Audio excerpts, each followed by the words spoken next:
Welcome back to the DRH show. Today we're joined by Jordan Paterson. He's the lead counselor of the Cabin Group. It's an organization known globally for treating addiction and mental health issues.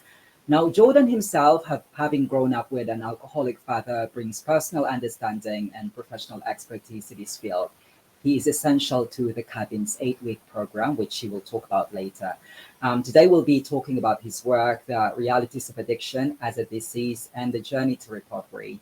Thanks for joining me today, Jordan. Thank you for having me.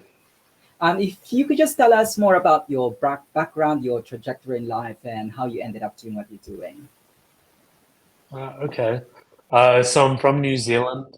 Are you still there? Sorry, I can't see you. So I grew up in New Zealand, and I was nearing the end of my high school, and I realized that I sort of wanted to leave high school because I was getting bullied quite a lot.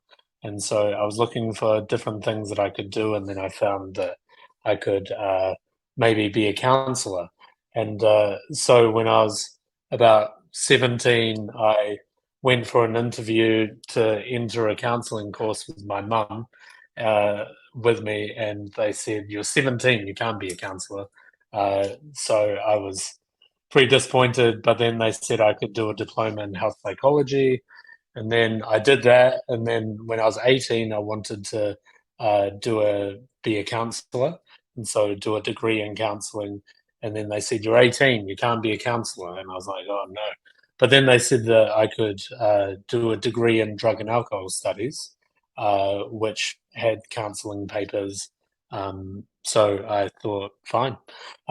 So I did that degree, and I did my placement in a couple of youth services, and then from there, for the last 15 years, I've been an addiction therapist in aftercare settings, community settings, prison settings, but the whole way it is focused around people with addiction problems and alcohol and drug problems.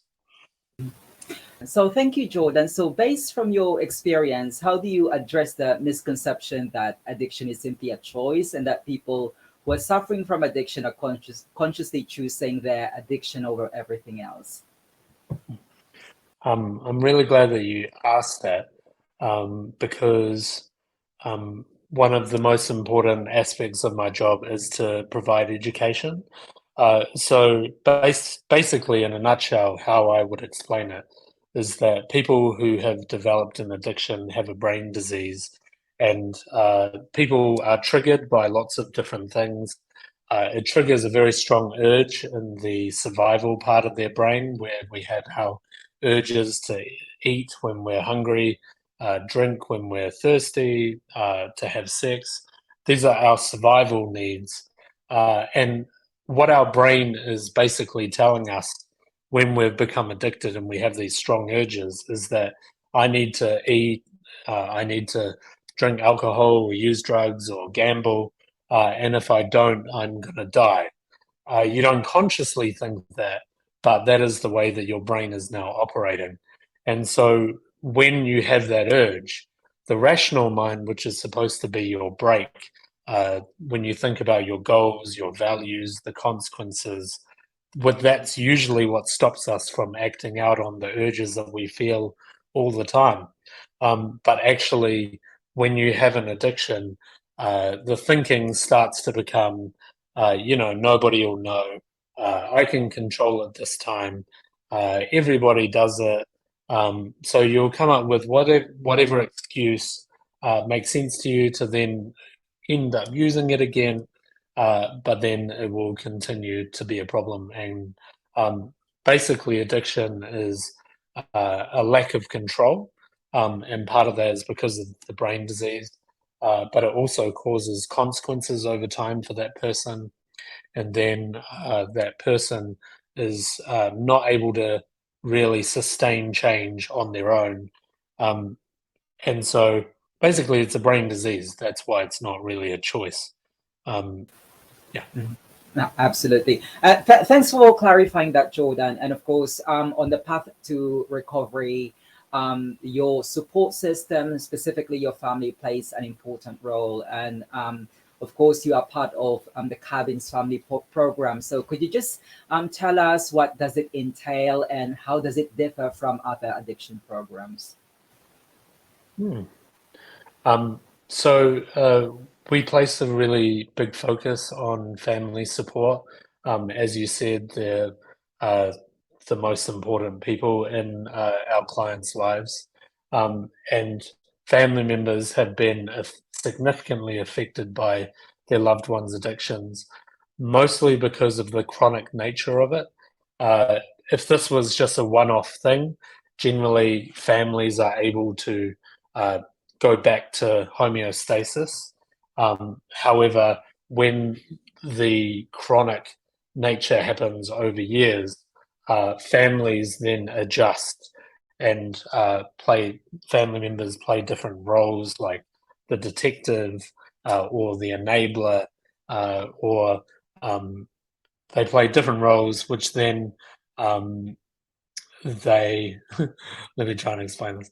Um, that are actually quite unhealthy, and can sometimes support the addict continuing to do what they're doing. It can reinforce shame because family members get very frustrated and can engage in a lot of blaming that then can reinforce shame for the addict, that then can then make them even more likely to use to reduce that shame. Um, so it's really important that they're given support to be able to effectively manage uh, the relationship with their loved one. So basically, the process that we'll go through is in the group, it's an 8-week program.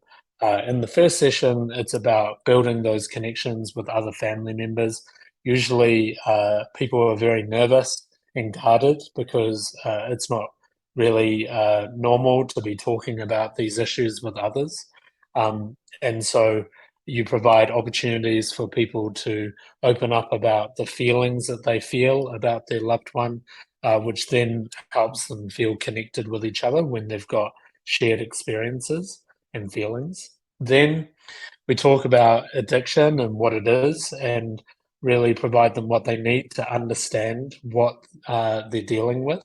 Um, and then, talking about denial, understanding why their loved one, when they're sober and not triggered, they seem quite normal and will make commitments, but then an hour later they're off doing uh, what they said they weren't going to do, and it's really frustrating. It's really confusing. Um, and then, as you go on in the program, you recognize how much effect being in this chronic environment has had on your mental health.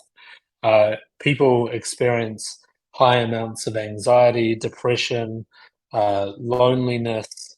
They feel rejected, um, and they can engage in a lot of controlling behaviors in order to be able to cope with or try to deal with situations that again can make the situation worse. So when they realize how much they are being affected, they then start to pay attention to what their needs are.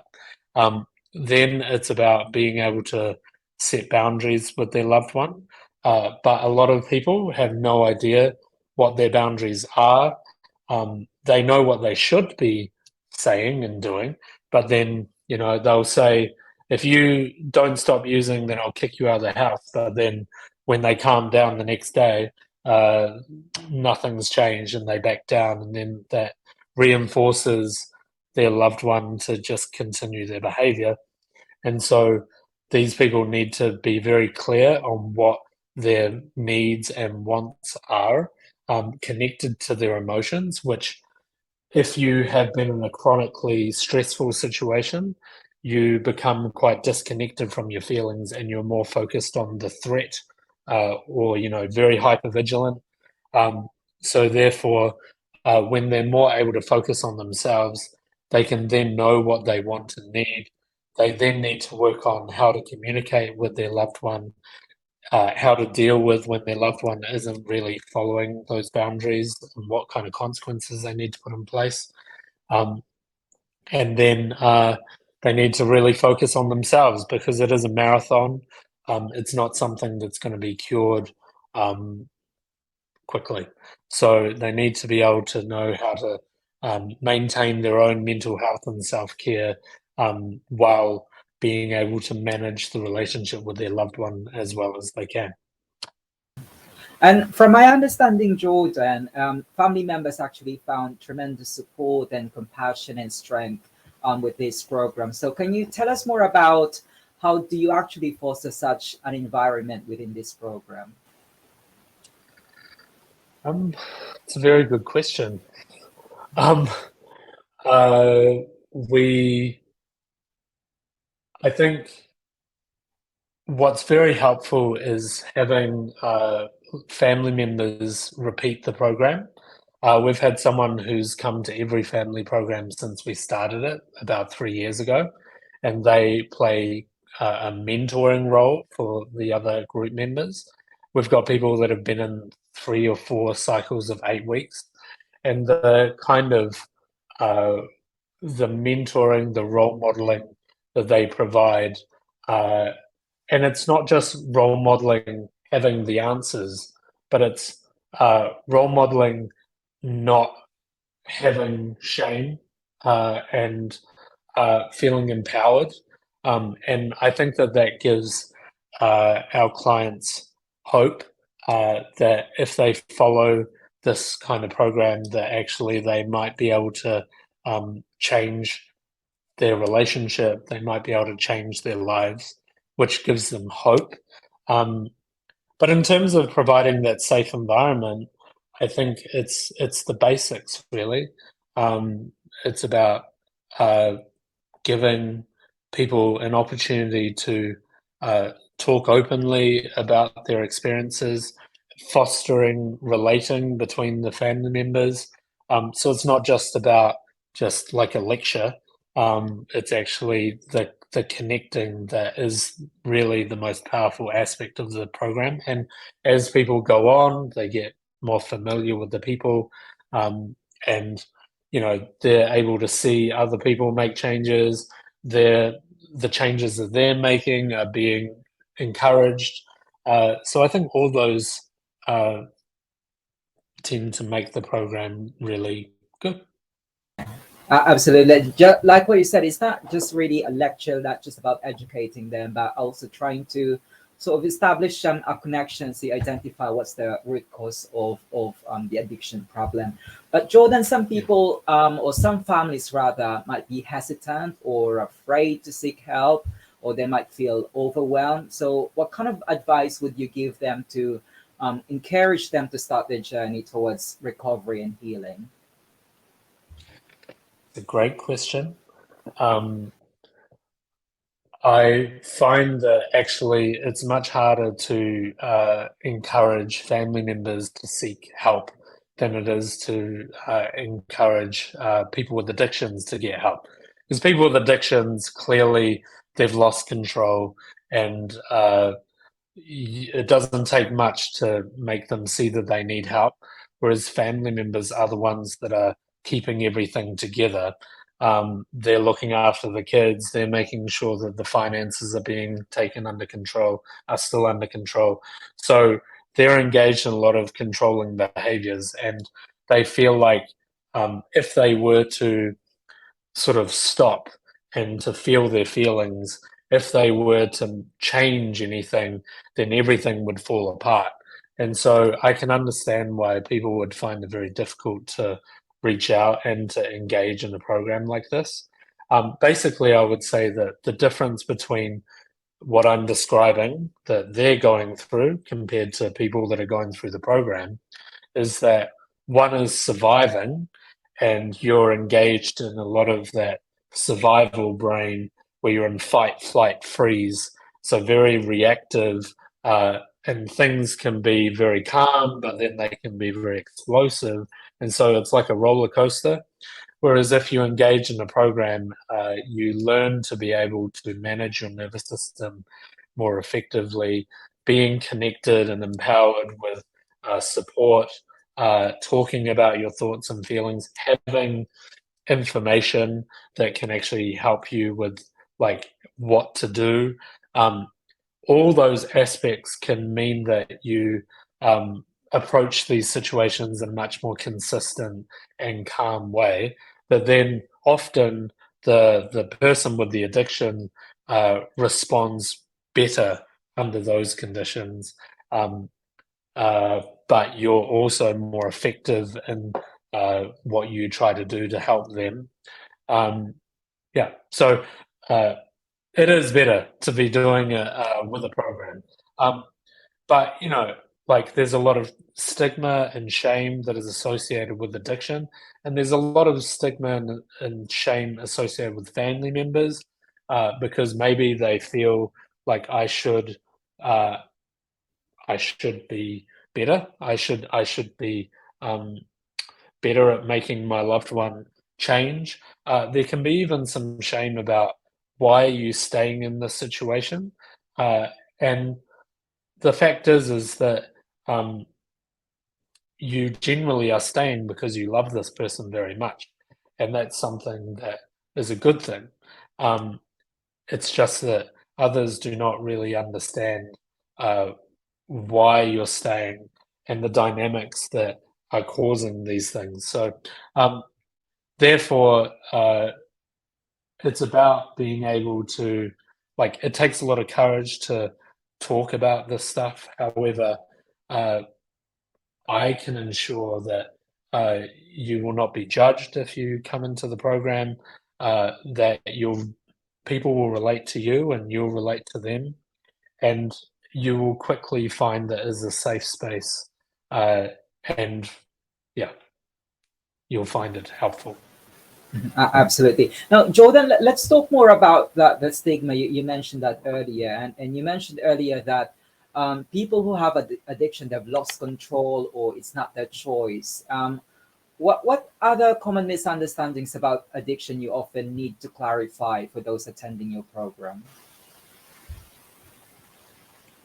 Yeah, so I think a lot of family members feel like they're engaging in these behaviors or choosing these behaviors over them. So it means that they don't love me, or um, yeah.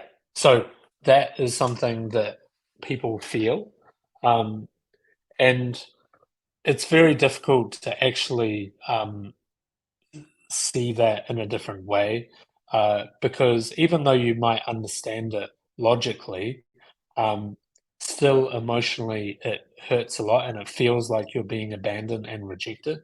Um, and so a lot of the time, people need to express those feelings uh, in the group. They need to be able to express those feelings that they feel to their loved one.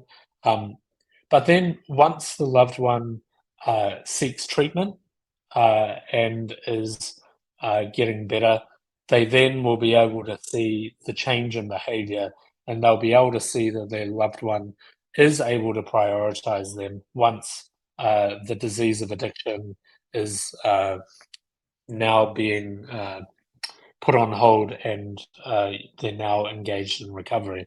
So that's something that a lot of people feel, and uh, the fact is that this person doesn't really have control, and when they are sober, they will make commitments because they do want to change often in those moments. However, it's when they get triggered is when they they're not capable of making the right choices that are in line with their values. And what is important often is their family members. Um, yeah.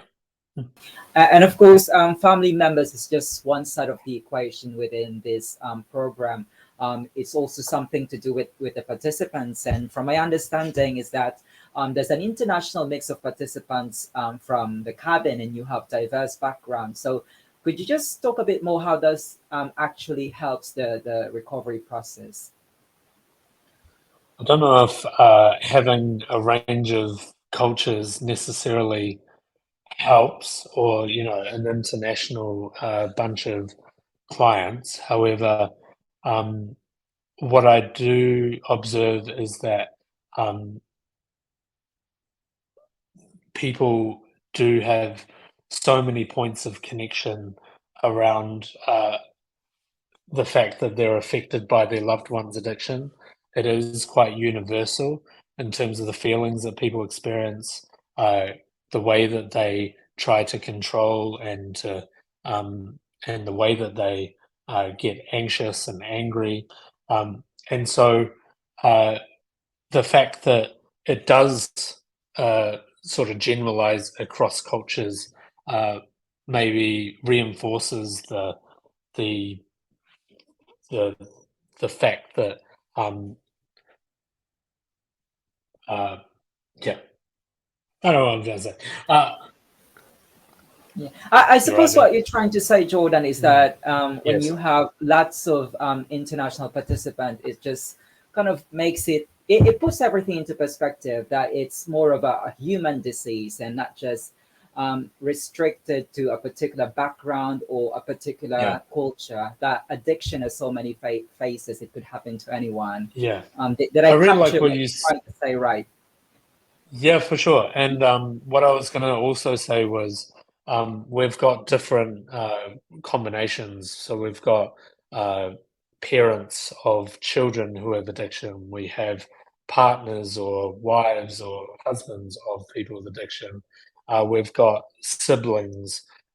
We have children who have their parents who have addiction.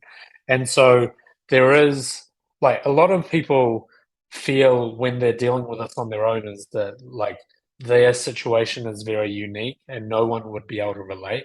However, despite the fact that you've got all these different perspectives, there's always a general effect that people experience because of addiction.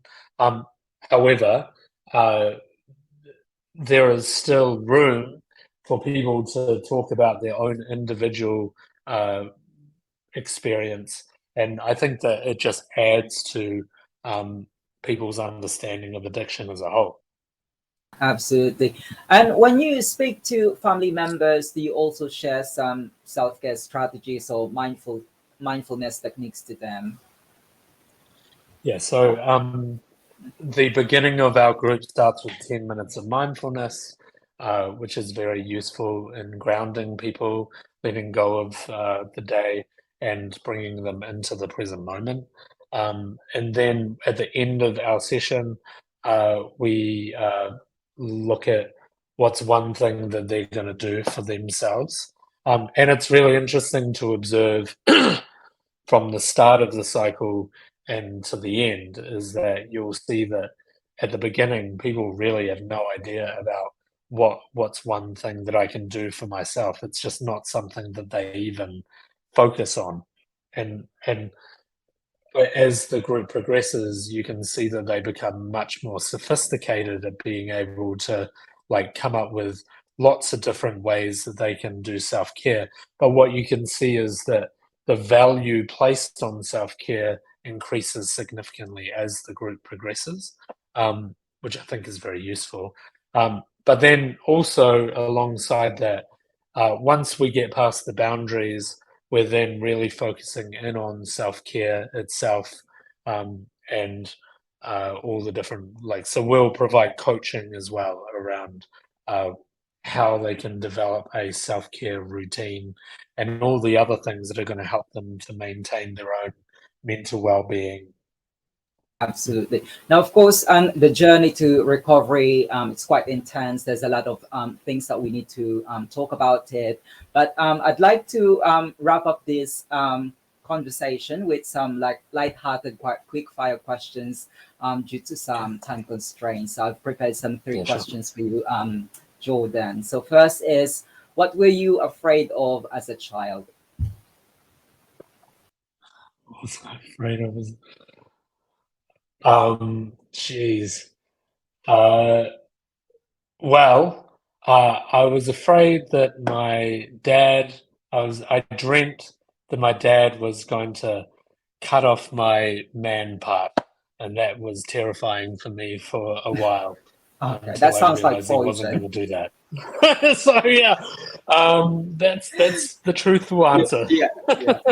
And what is your favorite word in another language? Hmm. The first word that has come to mind is aroha. I'm from New Zealand, and there's a culture called Maori people, and aroha means love, and that's nice. And if you hadn't been a counselor, what would you have pursued in your life? Hmm.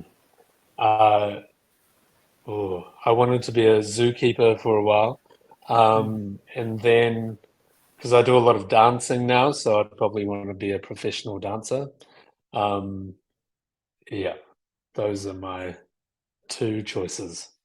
Okay. And finally, the Sometimes I floor. think about wanting to do that. Okay, yeah, well, you could still do that in your spare time, I Yeah, suppose. Yeah.